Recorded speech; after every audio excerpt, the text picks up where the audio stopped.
आज पहली बार भारत सरकार ने एक विज्ञापन जारी करके कहा है कि सरकारी नीति बनाने के लिए वह अफसरों की बगैर किसी परीक्षा के नियुक्ति करेगी। विज्ञापन में साफ लिखा है कि ये अफसर निजी क्षेत्र या विदेशी कंपनियों से भी हो सकते हैं। इन नियुक्तियों में SC, ST, OBC, PH आरक्षण समेत किसी संवैधानिक नियमों का पालन नहीं होगा। यह विज्ञापन कई अखबारों में आज छपा है। टाइम्स ऑफ इंडिया के दिल्ली एडिशन में आप इसे पेज 11 पर देख सकते हैं। इसे आप सरकारी नौकरियों में आरक्षण की समाप्ति की दिशा में अब तक का सबसे बड़ा कदम मान सकते हैं। यह जो हो रहा है वह आज तक कभी नहीं हुआ है। विज्ञापन में क्या है? विज्ञापन बता रहा है कि केंद्र सरकार नीतियां बनाने वाले पद यानी ज्वाइंट सेक्रेटरी के 10 पोस्ट सीधे भरेगी। इसके लिए कोई परीक्षा नहीं होगी। ये पद 10 मंत्रालयों को चलाएंगे। ऐसा करके सरकार संविधान के कई अनुच्छेदों का सीधा उल्लंघन कर रही है। अनुच्छेद 15(4) का यह सीधा उल्लंघन है, जिसमें प्रावधान है कि सरकार वंचितों के लिए विशेष प्रावधान करेगी। अनुच्छेद 16(4) में लिखा है कि सरकार के किसी भी स्तर पर अगर वंचित समुदायों के लोग पर्याप्त संख्या में नहीं है तो उन्हें आरक्षण दिया जाएगा।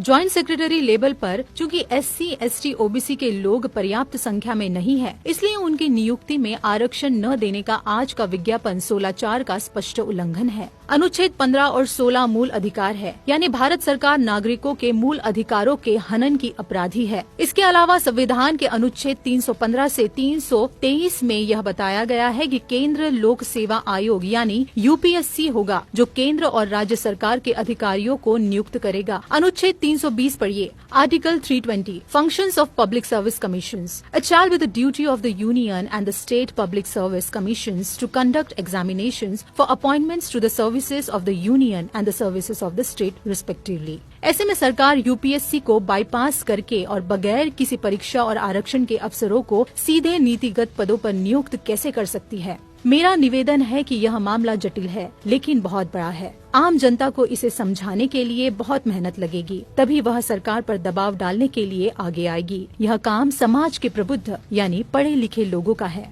कृपया संविधान को बचाइए, आरक्षण अपने आप बच जाएगा। अगर आज सरकार ज्वाइंट सेक्रेटरी की नियुक्ति बिना परीक्षा और बिना आरक्षण के कर ले गई, तो आगे चलकर क्या हो सकता है, आप इसकी कल्पना कर सकते हैं। बीजेपी RSS आरक्षण खत्म करने की घोषणा कभी नहीं करेगी। वह ऐसा ही शातिर तरीके से आरक्षण को बेअसर कर देगी। फिर आपको भी लगेगा कि आरक्षण से कुछ होता तो है नहीं। इसके बाद की कहानी आप समझते ही हैं।